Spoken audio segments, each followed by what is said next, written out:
1300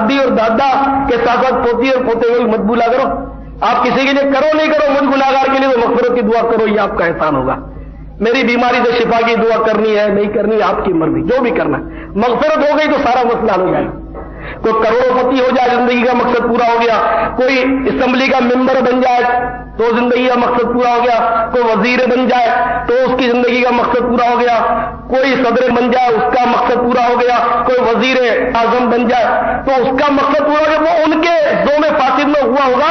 الیاس قادری کی زندگی کا مقصد اسی وقت پورا ہوگا تو اس کا رب راضی ہو جائے. اس لیے اس کے لیے یہی دعا کیا کرو. اللہ تعالیٰ آپ کو جزائے خیر عطا فرمائے. اچھا تو ابھی یہ قربانیوں کی بات تو آپ نے بہت کی، پتہ نہیں آپ قربانی دو گے بھی یا نہیں دو گے. لاہور چلو گے نہیں چلو گے؟ ہمارے قریب میں ایک واقعہ ہوا تھا کہ وہ ملتان میں اجتماع تھا، گرمی سخت تھی تو گھر والوں نے نہیں آنے دیا. تو وہ بچہ جو تھا وہ ہاکس میں چلا گیا، اجتماع میں نہیں آیا. گرمی بہت تھی نا وہ، تو اس کو گرمی لگ جاتی تو اجتماع میں نہیں آیا. ہاکس میں گیا اور وہاں ڈوب کر اس کی لاش آئی بیچارے، جوان لڑکا تھا. تو اللہ تعالیٰ اس کی مغفرت فرمائے. تو یہ کہ وہی عادت پڑی ہے کہ مر جائے اس کی مغفرت فرمائے. اللہ تعالیٰ ہم سب کی مغفرت فرمائے. تمہارا یہ کہ موت آنی اگر وہاں لاہور میں نہیں آؤ گے تو یہاں موت آئے گی، یہاں اجتماع میں آئے گی، وہاں اجتماع میں آئے گی تو یہاں ہل پارک پر آئے گی. یا منورے میں ڈوب کر مر جاؤ گے، یا ہل پارک سے گر کر پہاڑ سے گر جاؤ گے، ہے نا، ہاکس بے میں ڈوب جاؤ گے تو کیا کرو گے. اللہ تعالیٰ ہمیں ایمان پر عافیت کے ساتھ خاتمہ نصیب فرمائے. صلو علی الحبیب صلی اللہ علیہ وسلم. تیرے سنت بھانٹتا ہے اے میرے عطار تو، اترے سنت بھانٹتا ہے اے میرے عطار تو، اترے سنت بھانٹتا ہے اے میرے عطار تو. ساری دنیا کے کناروں سے صدا لگی، بن چکا ہے عاشقوں کا قافلہ سالار تو، بن چکا ہے عاشقوں کا قافلہ سالار تو. اہل سنت کے صاحب شہسار تو، اتنے سنت بانٹتا ہے میرے عطار تو، اتنے سنت بانٹتا ہے میرے عطار تو، اتنے سنت بانٹتا ہے میرے عطار تو. تو جہاں کے عاشقوں کے دل کی دھڑکن بن گیا، تو جہاں کے عاشقوں کے دل کی دھڑکن بن گیا، تو جہاں کے عاشقوں کے دل کی دھڑکن بن گیا. اتنے سنت بانٹتا ہے میرے عطار تو، اتنے سنت بانٹتا ہے میرے عطار تو، اتنے سنت بانٹتا ہے میرے عطار تو، اتنے سنت بانٹتا ہے میرے عطار تو. مفتی فاروق صاحب رحمت اللہ علیہ بھی چل مدینہ میں چونکہ آخری قافلے میں ساتھ تھے تو ہر کسی کا انداز اپنا اپنا ہوتا ہے. جب پہلی حاضری ہوتی ہے نا تو اسلامی بھائی کی خواہش ہوتی ہے کہ مرشد کی آنکھوں سے گنبد خضرا کو دیکھے، تو سب اسلامی بھائی سر جھکا کر آنسو بہ رہے ہوتے ہیں. تو میرے علیہ سننا نا ایک ایک سر پہ ہاتھ رکھ کے نا یوں سر سے ان کو گنبد خضرا کی زیارت کرواتے ہیں. ہم سب یوں ہی زیارت کرتے رہ گئے. سبحان اللہ، مفتی فاروق صاحب کی مرشد سے محبت کے بھی کیا کہنے. تو میرے علیہ سنت مفتی فاروق صاحب کا یوں سر اٹھا کر ان کو گنبد دکھا رہے ہیں، لیکن مفتی فاروق صاحب میرے علیہ سنت کی آنکھیں ہی دیکھتے چلے جا رہے ہیں. یعنی کہ ہم بڑے حیران ہوئے یہ کیا کر رہے ہیں. تو پھر ہمیں پتا چلا کہ وہ مرشد کی آنکھوں سے روزے کو دیکھ رہے ہیں. یعنی کہ مرشد چونکہ گنبد خضرا کو دیکھ رہے ہیں تو مفتی فاروق صاحب مرشد کی آنکھوں کو دیکھ رہے تھے. آنکھوں کے ذریعے میں نے مرشد کی آنکھوں سے روزے کو دیکھنا ہے. چل مدینہ میں میرے علیہ سنت کی صحبت کی برکت سے جو خوش نصیبی جاتے ہیں الحمدللہ عز و جل سائی سائی رات عبادات تقوی پرہیزگاری معاملات دیکھتے ہیں. تو الحمدللہ عز و جل اس کی برکت سے جب واپس آتے ہیں تو ان اسلامی بھائیوں میں بہت واضح تبدیلی آ جاتی ہے. مرحوم کے تمام سوگوار کی خدمتوں میں السلام علیکم ورحمۃ اللہ وبرکاتہ. بڑی تکلیفیں اذیتیں برداشت کر کے بالآخر دنیا سے چل بسے.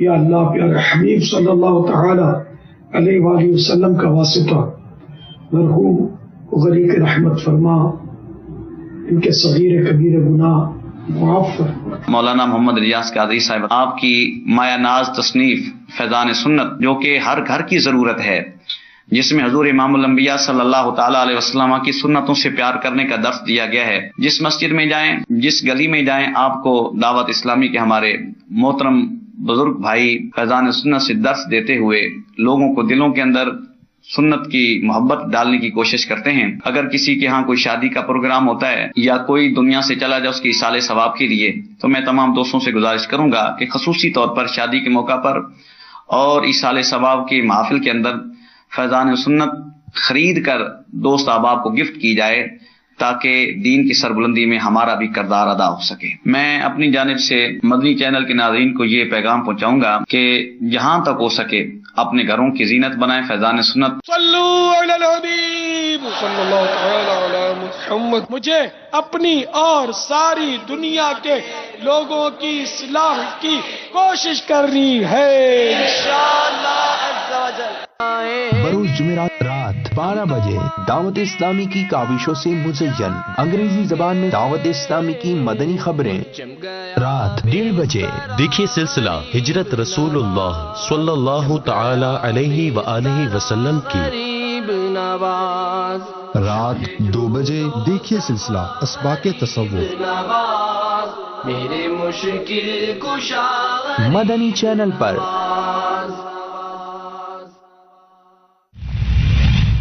فرض پڑھنے کے بعد اور سنتوں کے درمیان موبائل فون چیک کرتی ہے کون؟ گیپ، فضول قسم کا گیپ. اور جیسے ہی سلام پھیرا، سلام پھیرتے ہی پہلا ہاتھ جیب میں جائے گا. آمین آمین.